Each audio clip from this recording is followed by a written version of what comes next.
So, in summary, believe it or not, we've talked about a goal-setting process. And that process is taking you into saboteurs and saviors and Gordie Howe and all kinds of neat things that you probably never thought about before you came in today. We've also talked about a goal-achieving system that is based upon two dimensions, empowerment and persistence.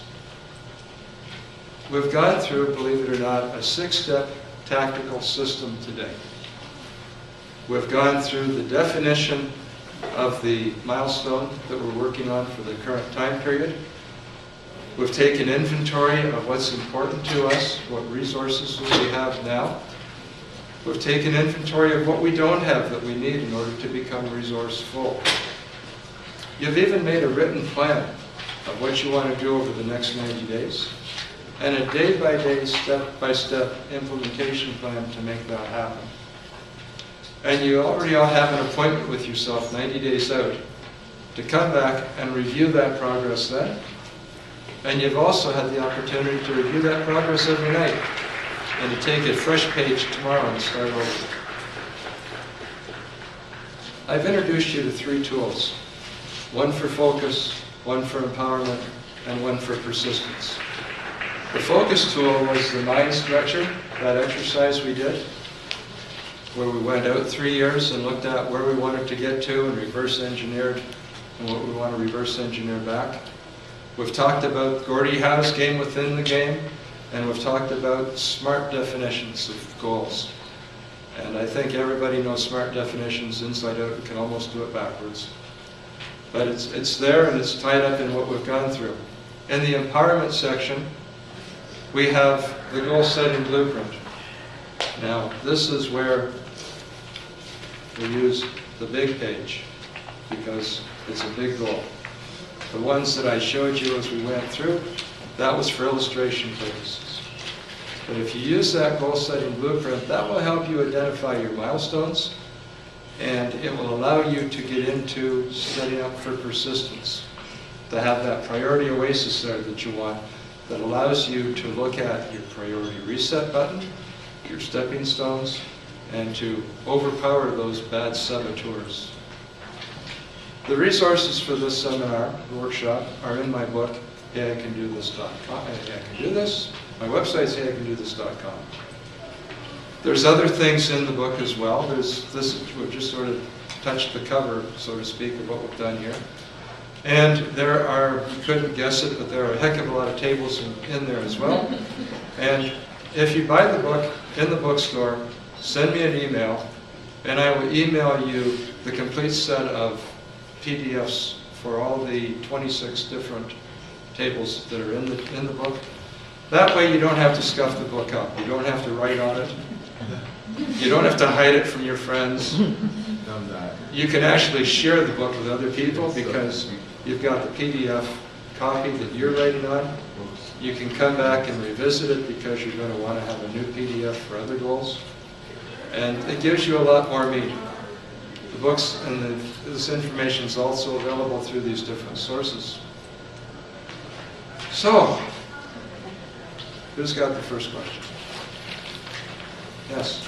What if you have a tendency to set too many goals in all different directions continuously, and so the list is very long of all the things you want to accomplish, say, in the next 3 years? There's not just one, there's such a multiple that it's almost like you're sabotaging yourself before you begin because you have too many goals. I think you're right. You hit the nail on the head right there. And what you need to do is you need to look at your goal list.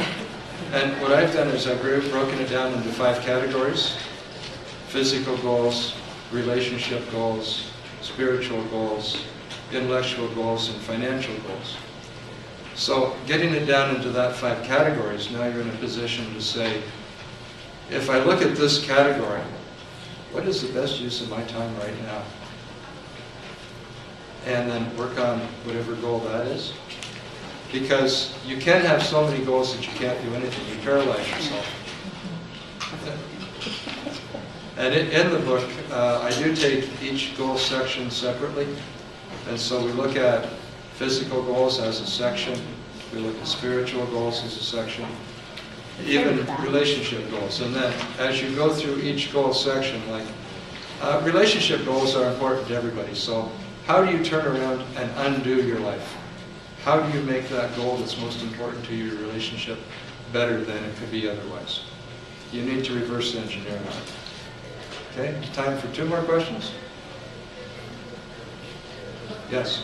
I heard that if we reveal our goals, it's and we fail with it, but we reveal it to, you know, a friend, a husband. It takes the power of wanting to keep on making goals, because we can put ourselves in a situation of disappointment. What is your opinion about it? This is a very individual thing. You're dealing with your psychology here, and everybody's mindset is different. Some people want to share their goal with other people, and some people want to keep it very private. I don't think you take away from the power of any future goal by revealing your goal to somebody else and failing. Because as you said this morning, and Mike said this morning, you haven't failed your goal, you've moved forward, you just haven't got to that last step yet.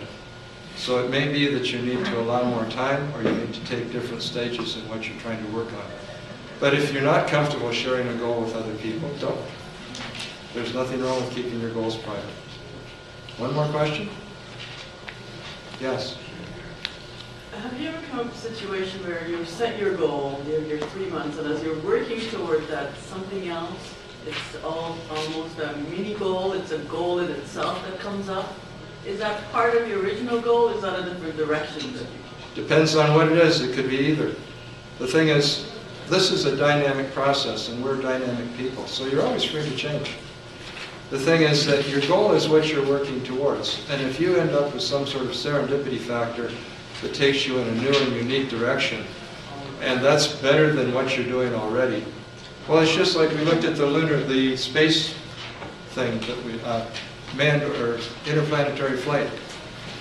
They didn't say we can't put a man on the moon because we haven't been able to get an orbiting space station yet.